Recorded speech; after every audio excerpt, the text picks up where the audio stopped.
Hello there, Seraphim17 once again. This is my Give Me God of War walkthrough, and we're currently moving up the mountain, attempting to get to the summit. We've just opened the doorway. We have a puzzle in front of us here which involves lighting both the crystals with the light arrow and then pulling back on this lever, but before we can do that we have to go and find a crystal which is to our left, on some loose wood boarding balcony just above us. So break it by throwing your axe at it and then complete the puzzle, but until then you have two of the Draugrs with the powered up legs to contend with. They're level 4, which means that they'll be a decent challenge, but after the adjustments to the difficulty, their HP thresholds are not quite as resilient as they once were, so it's not as bad as it could be, and you want to use that as motivation for when you're feeling a little bit depressed or demoralised, when you're smacking something a lot. And I'm really contemplating the next time I play this game, turning off the HUD. And I wonder just how much of the HUD I can mess with, because if I could mess with more of it, I totally would. I would love to put my HP in the top left, because to me, action games have the HUD in the top left. And one of the best action games ever created has the HUD in the bottom left, but still, it just feels weird to me. I like it when it's top left. It's one of those universal things for me. If you make an action game, top left HP. I don't even know why, it's just one of those pure things. I might blame Devil May Cry or Onimusha, something along those lines that got me into that idea, but it's one of those standards that we adhered to for a long time and now we've kind of lost it. It's a bit like Call of Duty versus Battlefield. COD has its map in the top corners, whereas Battlefield has it in the bottom corners, and there's no option to swap between if you come from one other series and you're not fond of the other series as much, which is really unfortunate. That doesn't mean it. But we're at the point in the game now where we're currently 16 videos deep. This walkthrough has 38 videos. It's one of the longest walkthroughs I've ever made, because the game is one of the longest games I've played in a very long time. And, of course, a good 10 to 15 hours of the recording process was moments like this, moments that you can't skip, that you kind of have to watch. And I've done my best to take out a lot of them, but every so often I'm leaving a few of them in. This is going to show you the door opening, if you're wondering, a nice little animation of it cutting the door, and we're going to be doing a shortcut up the mountain. But in the next video we're going to be taking on an ice troll, and to get to him we're going to have to traverse the dark caves. And the caves have some really interesting fights in them. There's some tricky ones. I remember having a pretty tough time when I first came through. The good news is, which is an expression I say quite a lot, which I would love to stop saying and find something different to say, but it's one of those strange things when you're talking to yourself at length for a large period of time. You have these verbal thinking moments where you fill the void with something like that, while your brain postulates on the next part of the sentence. But I had a pretty tough time in this area. However, I am a better player now, and a much more learned player of my experiences. And it really helps, guys. I can't even begin to tell you how much that first playthrough has benefited. And at the time, I thought the first playthrough was fucking miserable. I thought it wasn't helping me at all. I thought I was just suffering. But it really did. It helped so much. And it's kind of the learning where you don't notice you're learning. And that's why a lot of people ask me, you know, why do you start games on the hardest difficulty on your first playthrough? Doesn't it make it unenjoyable to you? Doesn't it kind of shift your opinion of a game because the difficulty is so harsh? You know, doesn't it ruin the experience? There's a lot of questions like this that I get a lot of. And the answer is always no. You would think all of those things would transpire. I would think so the same. But they don't, because I compartmentalise the game from its difficulty. And I've always done this once I started playing games on the harder difficulties.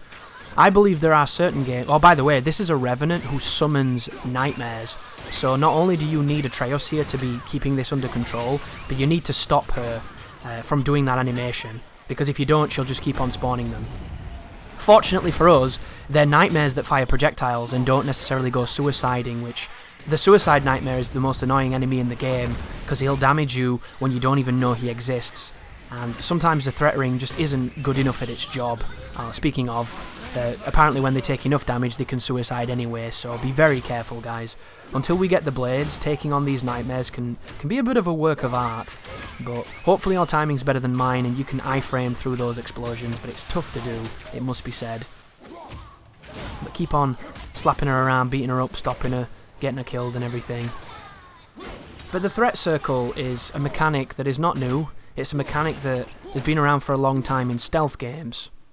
The famous examples of this were perhaps Metal Gear Solid 4 was one of the first examples. There will have no doubt been something else that did it.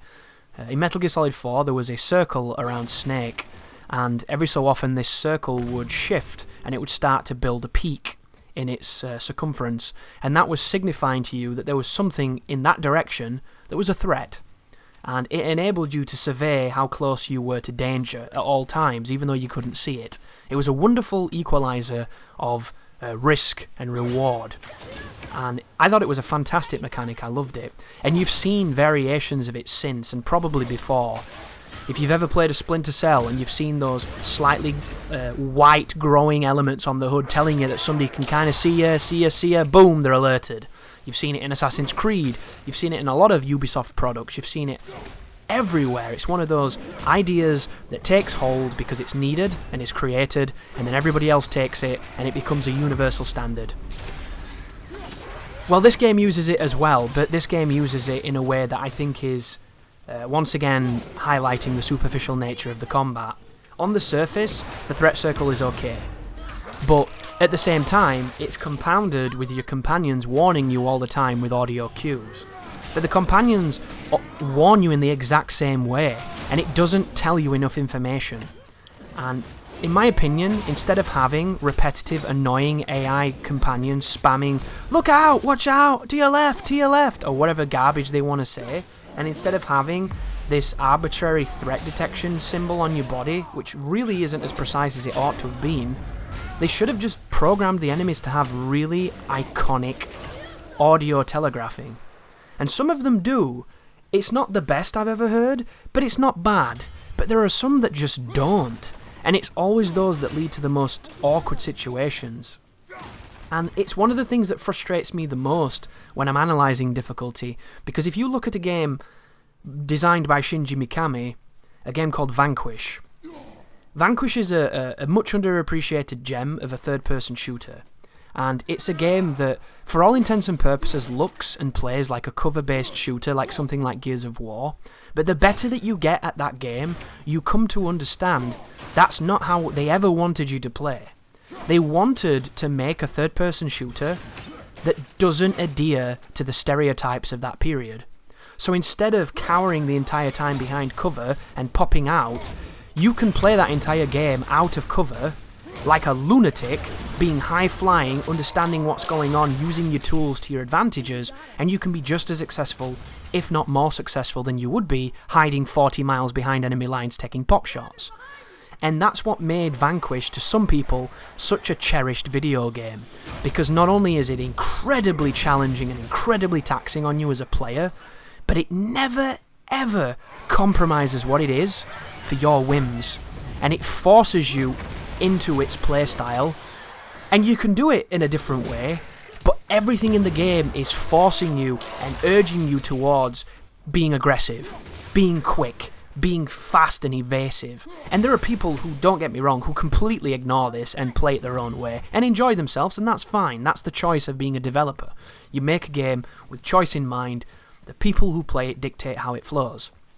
All you have to guarantee is that the game works and hopefully it's fun, right?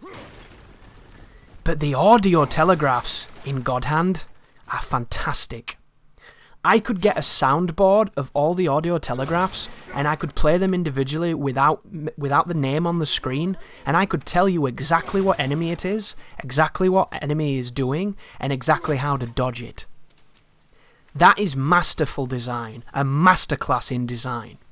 In God of War, I can play you a sound clip that those flying bee-men make, and they make it all the time. Doesn't mean they're doing one attack, doesn't mean they're doing another attack. All it means is that they're alive. So it gives you absolutely no information. And the reason why this is bad is because the threat circle indicates when an attack is starting. Doesn't indicate when an attack is finishing necessarily. It just tells you there's an attack, and there are times when it goes away and the attack hasn't happened. I have footage of the threat circle warning me of an attack from my right, and then it vanishes, and then when I look to my right, there's a guy still making his way towards me, and then he hits me, and there's no additional circle. Moments like that lead to ambiguity. They lead to mistakes happening that are not always under your control. Admittedly, I could have reacted to the first threat circle, but if I had, I would have dodged nothing, because nothing was coming close into contact with me when it warned me. All it told me is that somebody's coming from that way, and that's not enough. If he'd have made a noise, a specific noise, that was tailored for me to understand what enemy it is, what enemy is doing, and exactly what I need to do when it gets close enough, I would have all that information being fed to my brain without me needing a fucking threat circle, right? But it doesn't exist. And it stems from inexperience in this genre. Which I never thought I'd say that. I really didn't. Because there's been like, what, 6 God of War games? 7 God of War games? There's been a ton of these games. Admittedly, Corey worked on the first one. Because when I talk about the teams here, guys, there was a combat designer, a combat developer that specialised in all of the combat for this game. Apparently he's a very big fan of the Souls series, and it really shows. I don't know the conversations that they had about the combat together and what they did and everything, but what I do know is that Corey was around for the first game, and he directed the second game. And everything, every decision, every part of the development cycle falls back to the director to get the okay, to get the approval, to make sure it's running correctly. They trust creative and capable people to get it to work, and then they have that overall final appraisal. And regardless of if it's good or if it's bad, all the repercussions fall back on the director because that's his job, that's what he does. So whenever I'm talking about these features and I'm referencing Cory Barlog specifically, it is always the fact that he is the guy who has the final send-off on things. And we all know from working in positions that a lot of the times the person who is head and who's in charge and whose name's on things don't generally get to see every single thing. So there will always be moments where this is not the case, but fundamentally it all falls back to him. And he's been in these games before, and these games usually, I mean, the audio telegraphing hasn't always been amazing, but it's always been capable enough. But it didn't really need to be all that good before, just because the camera was always kind of in your favour with it being, you know, fixed. You could always kind of see. There were a few instances where it got a bit tricky. But even then, I remember the Cursed Legionnaires having a very specific noise for when they swing. I remember the Cyclopses making a noise. I remember the Minotaurs when they charge and things. I do remember those audio tells. They might not be, you know, as good as I would have liked, but I do remember them. So it's kind of weird that this game has it for some things and then doesn't have it for others. I don't understand why it wouldn't be standardised and have everything and be more specific. And I think it stems from, I come from these games that did things so well, so ahead of their time, that I find it difficult to go to other games now that don't do it as well. And when it comes to audio telegraphing, the Souls series is pretty good at that as well. So you can't even use the excuse of, oh, they're just imitating Souls, because for all the flaws in the Souls series, audio telegraphs is not one of them. Are there instances of bad telegraphing? Definitely. But you can get that in a lot of games. But there are just certain games that do it really well. And it's usually games that you might not expect it from, or games that had to do it really well because of the way they were designed. And that's why I think God Hand is such an important game, even if you don't like it, or even if you've never played it, or even if you believe the IGN review, which is really funny. Because God Hand, to look at it, can be criticised easily, but to understand the majesty of its design is to truly see how far in advance it was of its time. And I see a lot of the lessons learned in God Hand in this game, and it's one of the reasons I mention it, because I think this game has got influences all over the shop. Somebody on my stream was mentioning how they think it reminds them of Lords of Shadow, which I thought was an interesting one, because it doesn't remind me too much of that. Maybe a little bit of the platforming. And then someone else said it reminded them of Lords of the Fallen, and I totally see that with the kind of the slow nature of the game and how the bosses have like 2 moves and all you do is hit them once and then fuck off. Like, that definitely resonated with me, that one. One of the things it reminds me of is Rise Fall of Rome, I think it was called. Remember that Xbox game where you played as the Centurion dude and it was all timed buttons and colour buttons and shit? That was a fun little game with some interesting combat. But you know, because the perspective and the movement and the fact that Kratos is kind of awkward to get used to, it really reminded me of that game. Not in a bad way either, just in kind of a, yeah, it's weird that it would, but it does. That's definitely one of the influences that I felt. I don't know if you felt the same. But we have a pretty big fight coming up here, guys, so in order to kick this fight off, you have to pull this wheel. And you have to pull it in excess so that it breaks the doorway in front of us. Because there's some boulders stacked up that we need to demolish. And if you don't do that, you can be running around this area for a while and it never progresses. So it's one of those spawns that you have to trigger. And then from that moment forward, it's going to be a lot of enemies and a pretty difficult fight. But you've made it this far. You're a capable player. It shouldn't be too much out of your comfort zone. So let's see how this goes, shall we? Also, guys, if I cough in any of these videos and I don't trim it out, I do apologise.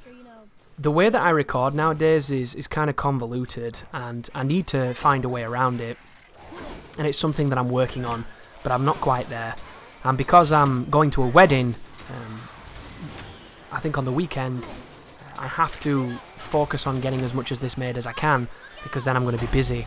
And I need to at least get a few of it on YouTube for the people that are watching it, because there's a lot of people that are excited for this project, which is nice, because it started off especially really challenging. It's not so much challenging anymore, but you might be struggling, and then if so, I can help you, right? And that's what it's all about. But these enemies, the Draugr now have the ability to be powered up with flame, and when they're powered up with flame, if you attack them or get near them or let them belly flop near you, they will do a large area of effect damage move. So what you want to do is throw your axe at them. When you throw the axe at powered up Draugrs, they will explode doing an AoE that stuns them and injures people around them. So it's a really, really interesting addition to the combat pantheon, and I like it a lot.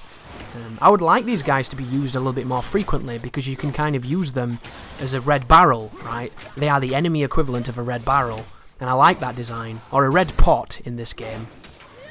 But do you notice just then? The threat circle was going crazy. And it was even going crazy after that guy had jumped past me. But it helped me just then, so it is not without merit. It's just a little bit of hit and miss, I find. But parry them, knock them back. Atreus is getting stuck in there. Once you get the lightning arrows with Atreus, he's going to become so good. Because the lightning arrows are complete bullshit, dude. They're the most cheesy thing in the game, and I adore them. That right there was a runic attack. I like that one a lot because it's just a really hard axe throw, so it's really sweet. If you're wondering which ones I favour, Tyr's Revenge is my favourite of the runic attacks. It's probably not the best, but it's the one that I think looks really cool and does exactly what I want it to do. And then of course the axe buff, which is absolutely preposterously broken, and I love it, but I didn't get it this run, which is frustrating, but you can learn from my mistakes. So there go the enemies. Ironically, the game's telling me just then to buy skills in the tab. I'm pretty much maxed on most of my skills. The only ones I don't have are the ones that I'm intentionally not choosing. A few of the axe moves that I don't go towards. For instance, I don't buy the heavy running attack, and if I'd have had this time over again, I wouldn't have bought the light running attack, because for some reason I feel like I need them, and then when I buy them I regret it. Because one of the things that I like doing in this game is sprinting towards an enemy and getting the standard attack. It doesn't have a lot of forward momentum, but it puts me into a combo that I know very well. And the only way to do that once you purchase running attacks is to quickly press shield, or quickly block cancel, into a standard attack. And it's not difficult to do, it's just one of those things that can be annoying to have to do it. And if you watch my original Dowdy Hammer video that's on YouTube, where I've dubbed it, Is Kratos a Terrible Father? In that video, because I had the running attack, I had to shield cancel or block cancel to do the Executioner's Cleave, because when I was sprinting in to punish the boss, I kept doing the jump attack, and the jump attack is quite long-winded, and it can lead to bad situations because it's got a lot of forward momentum on it as well. So there were times when I would be running towards the back of him and I'd stop and I'd start charging, but it would still count the momentum, and I would still be carried forward into a running attack, and the running attack would put me into his fire AoE, so I would take damage. And I nearly took damage just then. I should have waited for a second and then gone forward, but I ended up getting poked by the spears of the trap, which is unfortunate, but once again, there's a time and a place for a no damage run, and this is just not it. But here is a puzzle chamber that we're going to be toppling with our boy Atreus, and then there is one of the Draugrs that has double axes, which means that he's going to run at us, and he's going to do a particularly vicious series of combos. He's also capable of getting the fire aura on him, which makes him rather dangerous. But this enemy has 2 hits in 3 sequences. So each of his little flurries is of 2 attacks, and I believe he does 3 of them, and if he does his full combo. So it's a pretty voracious enemy, and I really like how far they go to establish the Draugrs as an enemy type. There are a lot of games that have 1 or 2 enemies, and then something different, something different, something different, and it's all something different, and that can be good. But I love the fact that they've gone in on this enemy type and they've developed it enough to have all these different versions of it. It's one of the things I like a lot in games when they have a system. For instance, in Ninja Gaiden, they have all the different types of ninja. You know, it could be easy to say all you do is kill in that game is ninjas, because there's tons of them. But the difference between something like an IS ninja... oh, by the way, what the fuck is this? Have you seen that thing before? I don't remember this at all in my first playthrough. It's some kind of weird loot crystal lizard. And I've only ever seen one of them consciously. I might have seen one before, but if you know what that is, guys, please tell me in the comments, because I was kind of surprised by it, because I'd not seen it before, and if I had seen it, I'd forgot. And it was just weird, because it's like, wow. They really have gone with the Souls inspiration, haven't they? Looks kind of heavy. And I don't know if it has anything to do with that particular spirit you can use, that's a squirrel, that kind of digs and unearths treasures and stuff, but interesting, right, that there's so much weird stuff in this game. I'm very much looking forward to seeing the walkthrough, the official walkthrough printed, and checking out some of the stuff I don't know, because it's bound to be a limitless ocean of ignorance that I need to fix. Cool though, right? But as I was saying, Ninja Gaiden, you know, the ninjas, each of them have their own reasons for existing, and each of them have their own movesets and the differences, and like, I love that. I love the sins in Devil May Cry 3, how each of them is different and part of this same family of, you know, of evil monsters. That's a cool thing to expand upon. And God of War's always been good at that. I think it's one of the things that the series has always done superbly, because the enemies generally started off as quite scrawny, and then they would get maybe a slightly bigger sword or a shield version, and then later on they would come with armor, you know, crude armor at first, and then eventually it would get to gold armor and more elaborate armor pieces, and it always gave you the idea that they were constantly improving and iterating. And it's the same thing with the Final Fantasies, isn't it? You know, when you play a few Final Fantasies and then you get those canon moments that you expect in every game. Like when you watch James Bond, you expect him to do, you know, shaken not stirred thing. You expect him to bang a few women who really shouldn't but still do for some bizarre reason. And you expect the gadgets, you expect the violence and all that kind of stuff. You expect the wittiness. And it's same there with Final Fantasy. You expect the summons to have some kind of parity. You expect, you know, certain creatures to turn up again, which have turned up in all the games. And God of War once again did that superbly with the Cyclopses and the Minotaurs and the Satyrs and the Cerberuses and, you know, the Hell Dogs and things. It really, really did that stuff superbly, and I'm curious to see where they go with the next one. Because with the sounds of it, they have a lot of plans, and I think one of the plans is going to be to look back as well and kind of show Kratos' first venture into the Norse land and where he met his wife and everything, which could be quite interesting. And then of course there's a bunch of unanswered questions in this game which really feel like they're just planting seeds for future events. One of them that baffles me the most, I don't know if you remember it, guys, is the one where when you go into Brock and Sindri's chamber and you hear the World Serpent get summoned, it's about 3/4 through the game, and at that moment in time it's easy to assume it was Baldur that did it, but there's a lot of people, myself included, that are speculating that it could be potentially Atreus from the future, it could maybe be Tyr. You know, we don't even know. It could be some kind of crazy Deus Ex Machina that gets explained later on. So, pretty exciting stuff. I like time travel. But thank you for watching, and you take care now.